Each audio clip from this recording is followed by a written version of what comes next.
में जिस तरह से 16 जनवरी से शुरू हो चुकी है प्राण प्रतिष्ठा अनुष्ठान। गुरुवार 18 जनवरी को तीसरा दिन था। 22 जनवरी को रामलला की प्राण प्रतिष्ठा की जाएगी। गुरुवार को रामलला की मूर्ति को गर्भगृह में बने आसन पर रख दिया गया है। कारीगरों ने मूर्ति को आसन पर खड़ा किया और इस प्रक्रिया में 4 घंटे का समय लगा।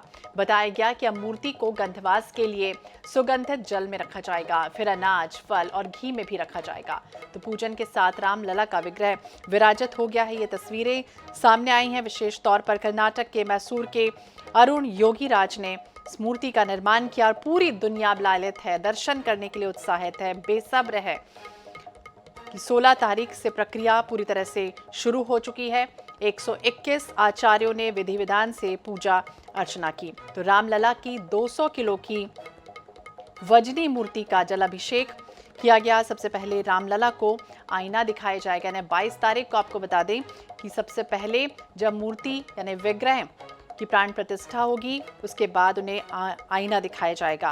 प्रभु श्री राम सबसे पहले खुद का ही मुखड़ा देखेंगे, क्योंकि ये कहा जाता है कि जब भगवत विग्रह होता है तो इतना तेज निकलता है और मूर्ति की पट्टी जिस वक्त हटाई जाएगी उस वक्त गर्भगृह में पीएम समेत 5 लोग मौजूद भी रहेंगे। तो 22 जनवरी को दल पूजा के लिए आचार्यों की एक टीम बना दी गई है।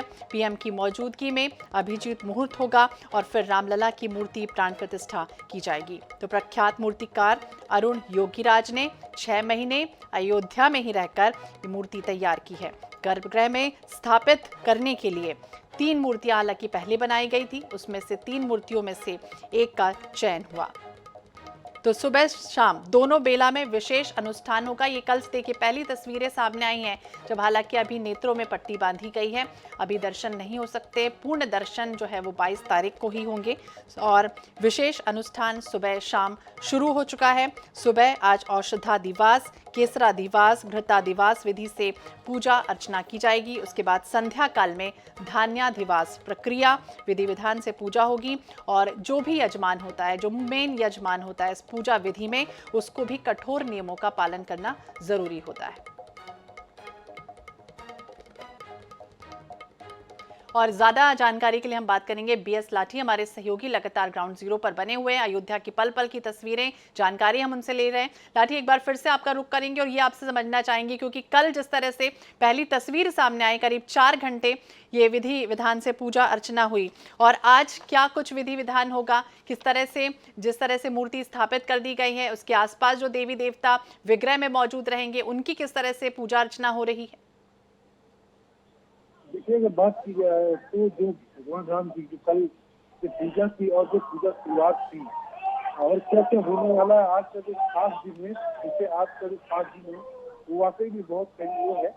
और आज जो 12:30 बजे के बाद राम मंदिर का जो रात में प्रवेश हुआ है, 1 बजे तक यजमान द्वारा समय वो हुआ। वातावरण मूर्ति का जलपात संपन्न हो गया है। आज का जो कार्यक्रम 9 बजे से अग्नि प्रकट होगी भगवान रामलला के गर्भगृह में। गणपति आज जो देवी देवता है, जैसे कोई शिवकार होता है तो इससे पहले सबसे पहले गणेश की पूजा की जाती है और गणेश जी का वाहन किया जाता है। इसके बाद द्वारपालों को सभी शाखाओं में देव प्रदान और शुद्ध विश्वास, केवल विश्वास, धूर्त विश्वास, कुंड पूजन, भक्त संस्कार होगा। अग्निमंत्र द्वारा प्रकट की गई अग्निकुंड का स्थापना, आज के जो कार्यक्रम है गृह स्थापना, रुद्र श्री स्थापना, प्रधान देवता स्थापना, राजा राम भद्र, श्री रामांतरण, बीच देवता, अंग देवता, अर्ण देवता, महापूजा वर्माल। तो ये जो कार्यक्रम है आज के, ये होंगे आज जो पूरे दिन भर के जो सांस्कृतिक कार्यक्रम है। भगवान आज गणेश की पूजा अर्चना होती है और गणेश जी का आगमन होगा और अग्नि कुंड में अग्नि डालकर अग्नि कुंड को आवाहन किया जाएगा और अग्नि की दीपक जलाई जाएगी, क्योंकि आज वो रात में 12:30 बजे रात में भगवान राम लला को गर्भगृह को विराजमान कर दिया गया। ये आज के जो पूजा कार्यक्रम है। तो बिल्कुल बीएस लाठी हमें बता रहे हैं कि किस तरह से प्रक्रिया जो है वो अपनाई गई है। सबसे पहले अरणि मंथन अग्नि प्रकट की गई है। इस प्रक्रिया के माध्यम से गर्भगृह में जो स्थापित है देवी देवता, उनकी पूजन अर्चन शुरू कर दी गई है। और जिस तरह से कल तस्वीरें सामने आई थी, लाठी आपसे ये भी समझना चाहेंगे, कल विग्रह में जब गर्भगृह में उनके आसन तक ले जाने के लिए जिस तरह की प्रक्रिया अपनाई गई, वो प्रक्रिया किस तरह की थी? क्योंकि कहा गया कि 6 फुट चौड़ा रैंप बनाया गया था, एक छोटे आकार की फोल्डिंग क्रैन बनाई गई थी और उसके बाद बड़े सधे हुए हाथों से प्रतिमा को उस रैंप पर रखा भी गया था।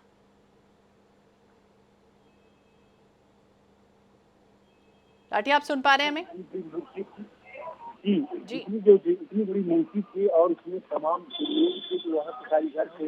तमाम जो लोग थे जो वहाँ के कारीगर थे और जो वहाँ के जो पहले से उसमें जो काम करने वाले कोई आम इंसान नहीं, कोई बल्कि रिटायर्ड IAS है या IPS है या बहुत दूर फॉरेन से आया है, तो जो बड़े बड़े अधिकारी हैं, बड़े बड़े बिजनेसमैन हैं जो निःशुल्क सेवा भगवान रामलला के दरबार में लगा रहे हैं। तो ये पूरी रात की जो प्रक्रिया है वो वाकई में वो थी।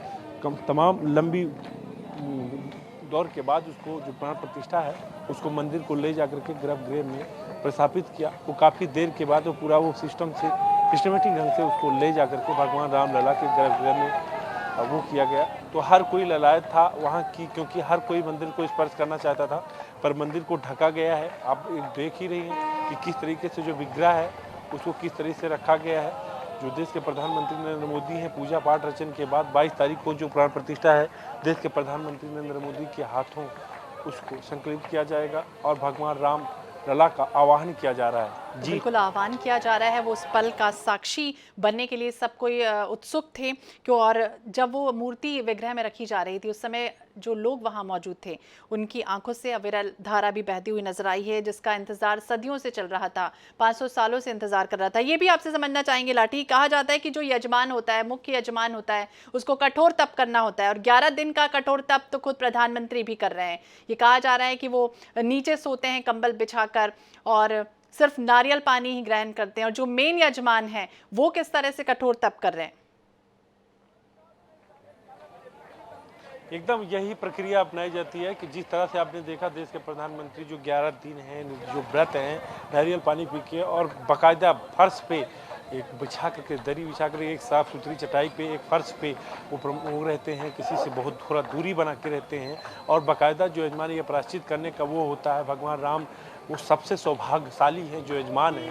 अनिल मिश्रा जो मुख्य यजमान है, अनिल मिश्रा वो परिवार से भी दूर, सब लोगों से दूर एक एकांतवास का वो है। तो लोगों में जो यजमान की वो है, तो जिस तरह से आप देखा कि देश के प्रधानमंत्री 11 दिन का अनुष्ठान है और यहाँ के जो अनिल मिश्रा हैं वो स्वयं उनके जो साथी और लोग हैं, तो किस तरीके से ये कड़ी प्रक्रिया है और ये दृढ़ता और स्वग्रता का एक परिचायक है।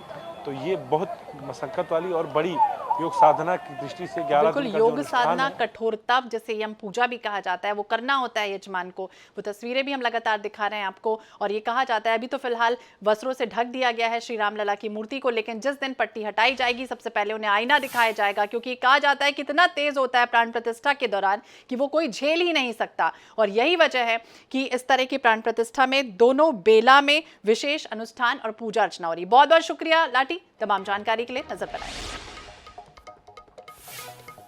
तो 121 आचार्यों ने विधि विधान से पूजा अर्चना की। रामलला की 200 किलो की वजनी मूर्ति का जलाभिषेक कर दिया गया। सबसे पहले आपको बता दें 6 महीने अयोध्या में ही रहकर अरुण योगीराज ने, यानी प्रख्यात मूर्तिकार ने, वो मूर्ति का निर्माण किया है और अब हर व्यक्ति उत्साहित है, हर श्रद्धालु उत्साहित है श्री रामलला के वो दर्शन करने के लिए कि आखिरकार वो उनका जो चेहरा होगा, जो मुखड़ा होगा, वो किस तरह का होगा।